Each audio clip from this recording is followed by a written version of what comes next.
আজকে অক্ষয় তিথি। অক্ষয় তিথি উপলক্ষে অন্নপ্রাশন চলছে। এখানে গণহারে অন্নপ্রাশন দেখছেন। এগুলো হচ্ছে সব মা আর বাচ্চা নিয়ে বসা আছে।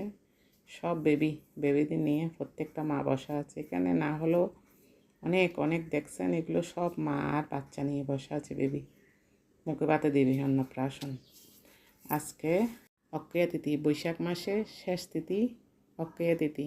একদিনে তারিখ পড়েছে বৈশাখ মাসে, সেজন্য এখানে অনেক অনেক ভিড়। এটা হচ্ছে শুক্লম্বর দিঘি মেলা হয়, ওখানেই মুখপাতে অন্নপ্রাশন হচ্ছে সবার।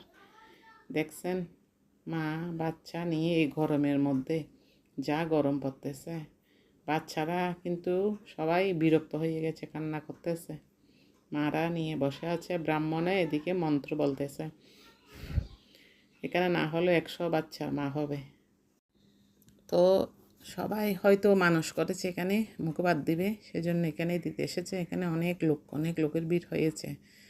প্রায় 15-20 হাজার মতো লোক হবে, আরও কমও হতে পারে। এদিকে দেখছেন ব্রাহ্মণে স্পিকারের মধ্যে মন্ত্র বলতেছে, আর চারিদিকে ক্যামেরাম্যানে ভিডিও করতেছে। গরমের মধ্যে সবাই বিরক্ত হয়ে গেছে, বাচ্চারা একদম কান্না করতেছে। কিন্তু এখানে আজকে অক্ষয় তিথি উপলক্ষে অক্ষ হয়ে থাকবে সব কিছু, সেজন্য সবাই এখানে এসে মুখে ভাত দিচ্ছে বাচ্চাদের। ব্রাহ্মণে মন্ত্র বলার পরে যার আবার আলাদাভাবে সবাই মুখে ভাত দিচ্ছে। আবার সবাইকে অন্নপ্রসাদ বিতরণ হয়েছে, একটা একটা কার্ড দিয়ে সবাইকে অন্নপ্রসাদ দিয়েছে।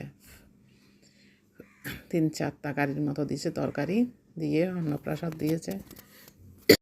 এখানে আমাদের 2টা আত্মীয়র বাচ্চার অন্নপ্রাশন হচ্ছে, দুটোটাই মেয়ে। তো আমরাও এখানে এসেছি, একটু ভিডিও করলাম। দেখুন কত ভিড়। এত ভিড়ের মধ্যে ভিডিও করতে কিন্তু অনেক কষ্ট হয়ে গেছে, কান্নাকাটি। সবাই ভালো থাকবেন, থ্যাংক ইউ।